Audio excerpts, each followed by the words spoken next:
When you are the last speaker in a session, there are two things. One is good, one is bad.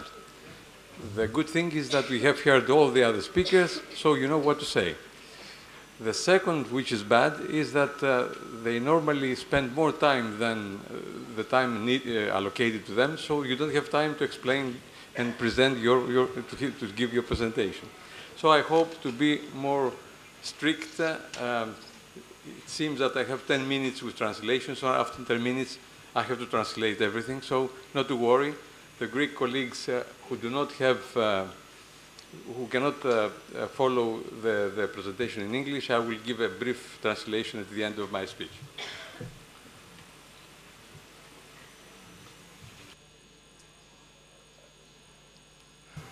We all have observed that there is a shift in approaches related to water resources management over the last decades.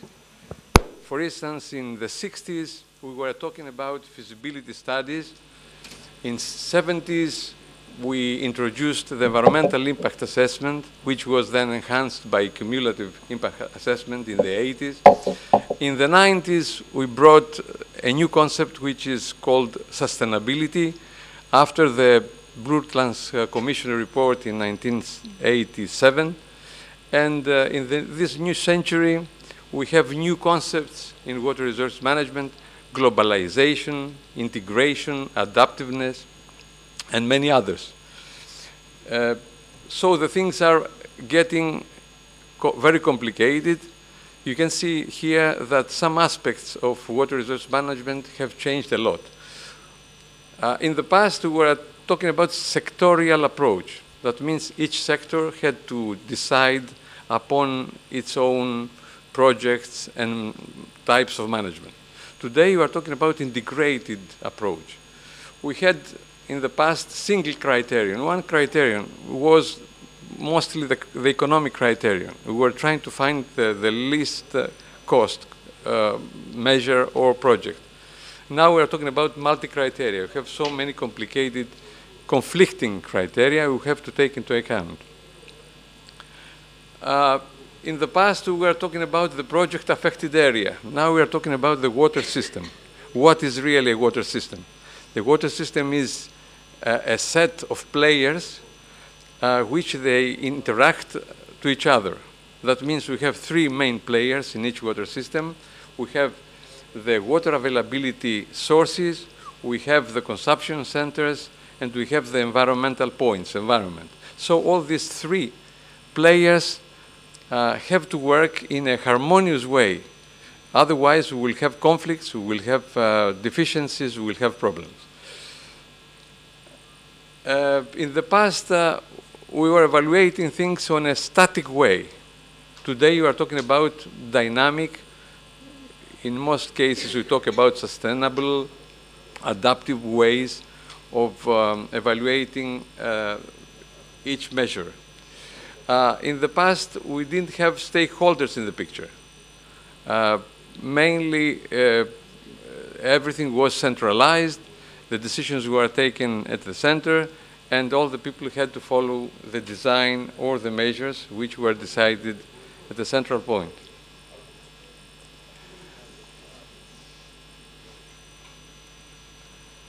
The aim of this presentation is to present mainly the Water Framework Directive. And as I said in my welcome message in the morning, this year is a benchmark year for Europe, because at the end of this year, all the member states of Europe have to present their final plans for river basins all over the European territory. So we have to to focus on this and see what we have done so far. Of course, I'm going to talk a little bit briefly on some other directives which we call daughter directives. I'm not going to talk about directives related to wastewater because many speakers so far have spoken on this, and I think that I have to go on without mentioning the same material. Now, the main pillars of WFD. WFD is the Water Framework Directive, the umbrella directive, as we call it, in which all the other directives are integral part. So the main pillars of WFD are the integrated planning and management, the protection of water bodies and ecosystems, the pricing and true cost recovery, and the participation and improved decision making.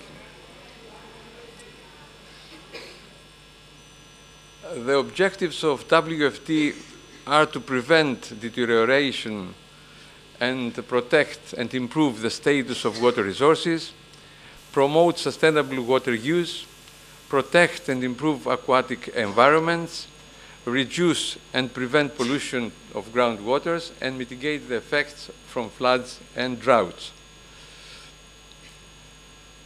We all know this implementation schedule. We are now in 2015, and as I said just now, we expect that we have already achieved the environmental objectives, which are, in one word, that all waters in Europe are of hold good or excellent quality.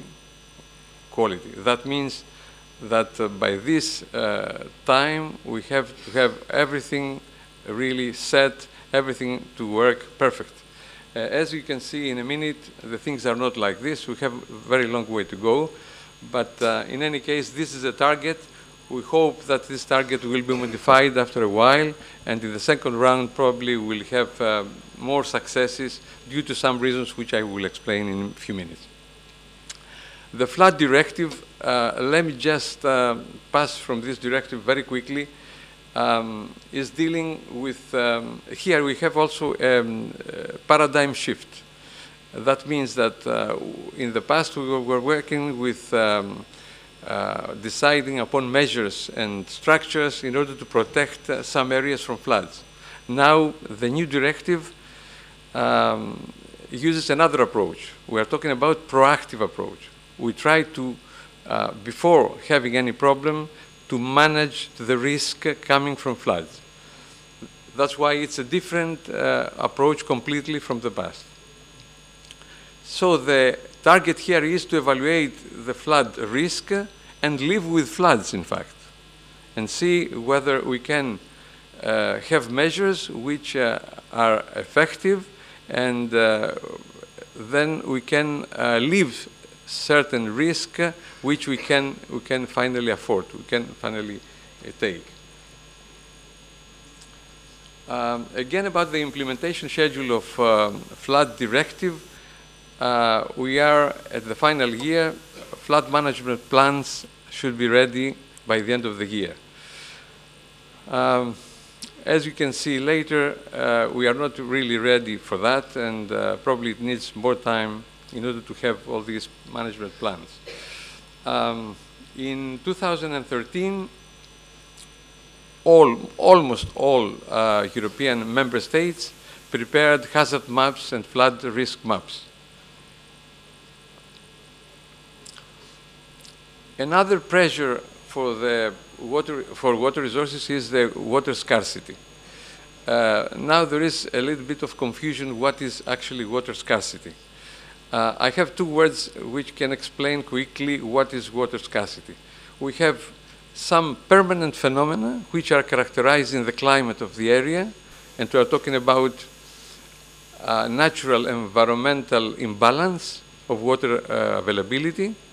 So we have aridity, we have arid climates, and we have some concurrent phenomena, again, imbalance in water availability, but they are temporary, and these are called droughts. So by using these operational definitions, we can separate the two. We have aridity problems in some areas, we have drought problems. And we may have drought problems even in countries with lots of water resources. Whereas in arid areas, obviously, droughts are more intense and more profound, and they influence more the life of the people. According to the communication from the Commission, these are, I'm not going to read them, these are the 7 policy options which we can decide for combating water scarcity problems. We start with water pricing, more efficient water allocation, improving risk management, considering additional water supply infrastructures, using more efficient technologies and practices, and bringing more water-saving culture into Europe, and finally improving the knowledge and collect the data related to droughts and water scarcity. The principal methodologies we use in Europe, and we have been endorsed in all European countries, mostly in all European countries, I would say, are 3. One is the DPSIR framework, the second one is the risk approach, and the third one is for selecting projects and measures, which is called cost effectiveness approach. I will give you a brief overview of all these 3 methodologies.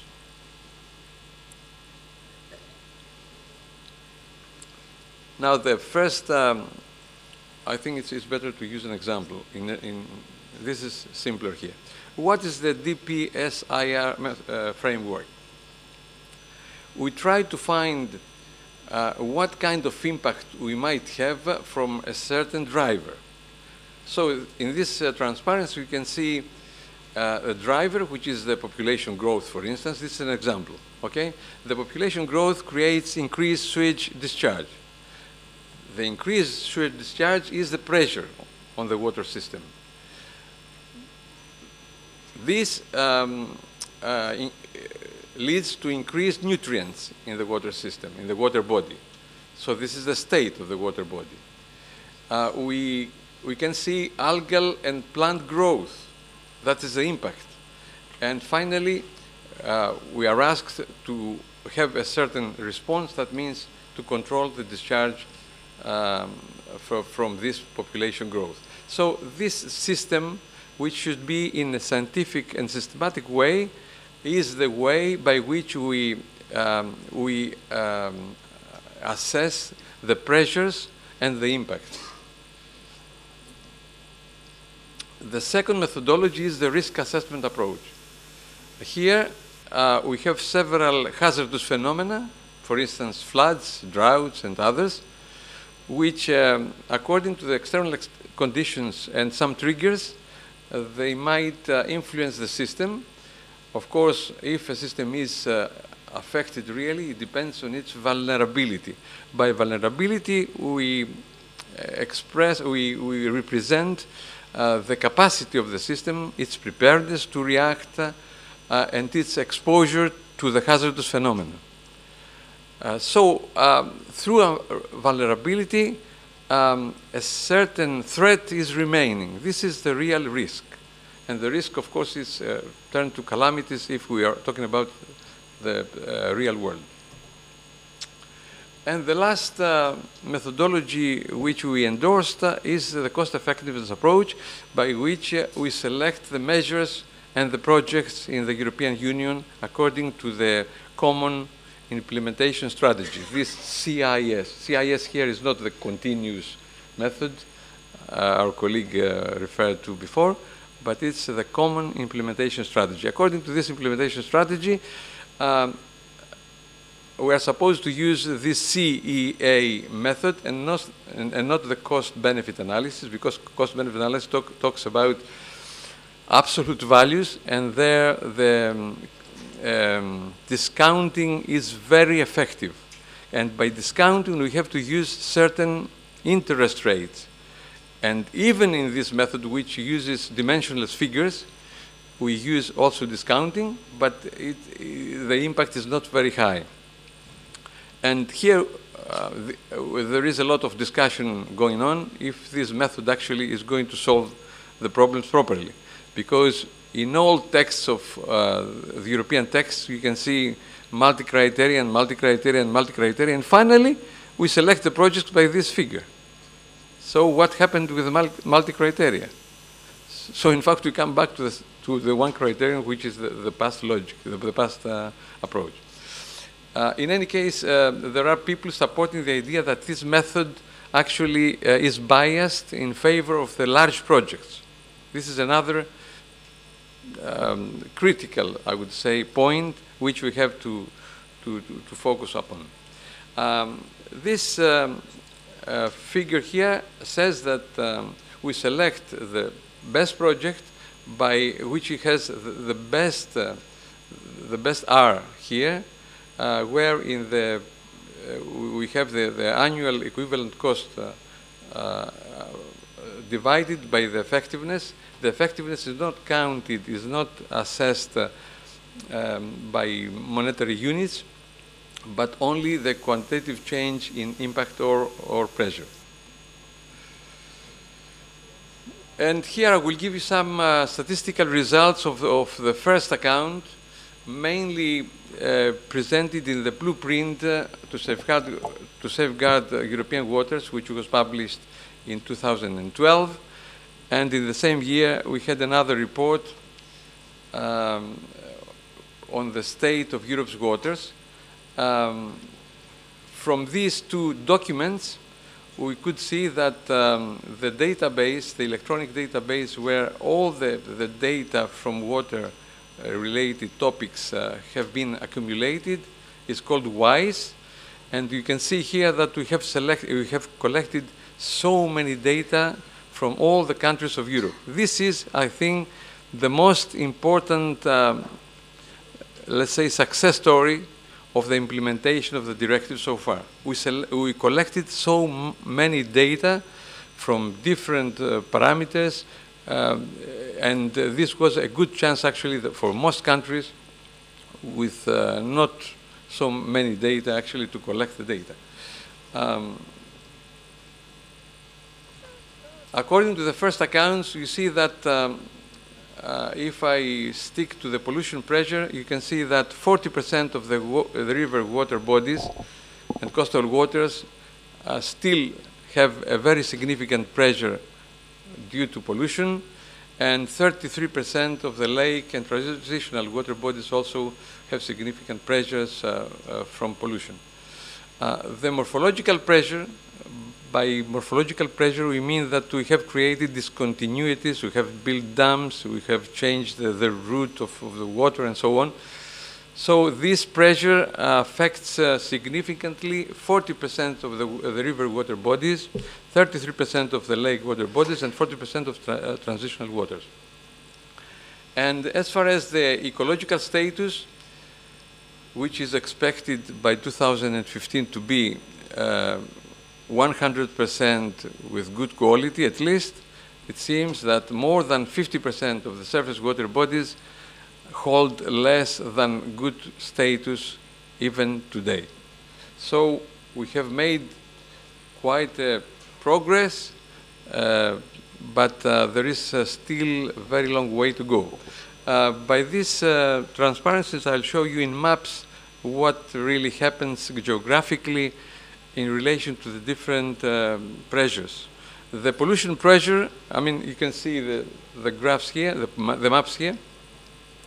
The black colors show that bigger percentages of water bodies are affected significantly by this pressure. Okay, so you can see that most pressures in the right-hand side, you can see that this is for surface water bodies and lakes, I mean rivers and lakes, and the other one is for transitional waters and coastal waters. So you can see where the problems really are concentrated. Regarding the morphological pressure or hydromorphological pressures, you can see again the percentages of water bodies which are affected most. You can see again that the central part of Europe and the western part have got the most problems. On the other transparency, you can see the effect of this pressure on transitional and coastal waters. Finally, for the ecological status, you can see a similar picture, well, slightly different, which shows where actually the most significant problems exist. You can see there is a black area there where really a big percentage of water bodies do not hold good status according to the ecological factor.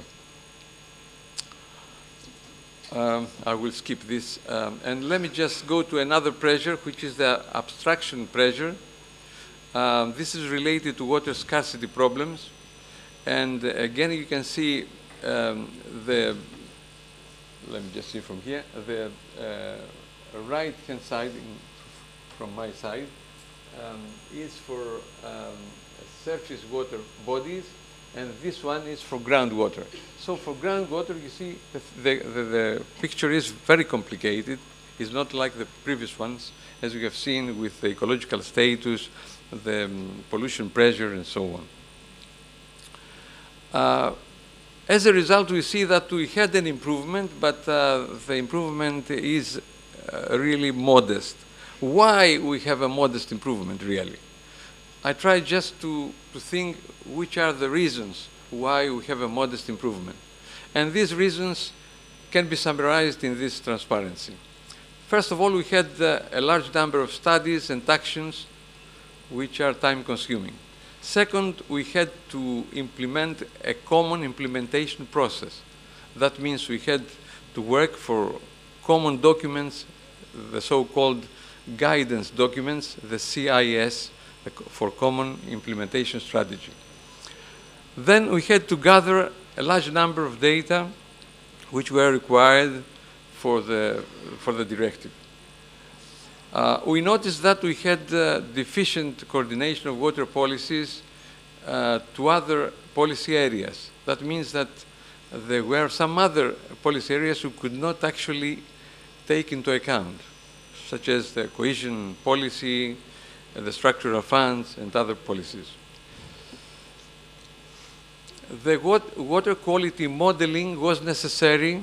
It was a requirement for WFD. And there we had models which pre-existed the WFD. That means that they were not tailored to fulfill the requirements of the directive. So we had to use models which were not absolutely tailored for these requirements. The pollution pressure seems to be addressed in most RBMPs, that's the river basin management plans, but hydromorphological pressures were not adequately addressed. We also noticed that different levels of progress we had in each member state.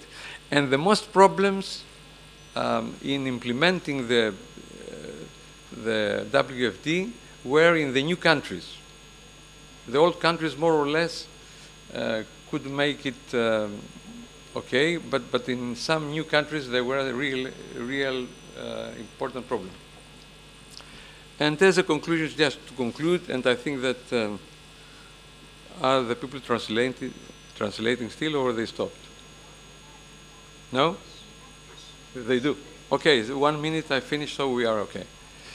So, as a conclusion, huge amount of information was collected through this period of 15 years for the implementation of the directive.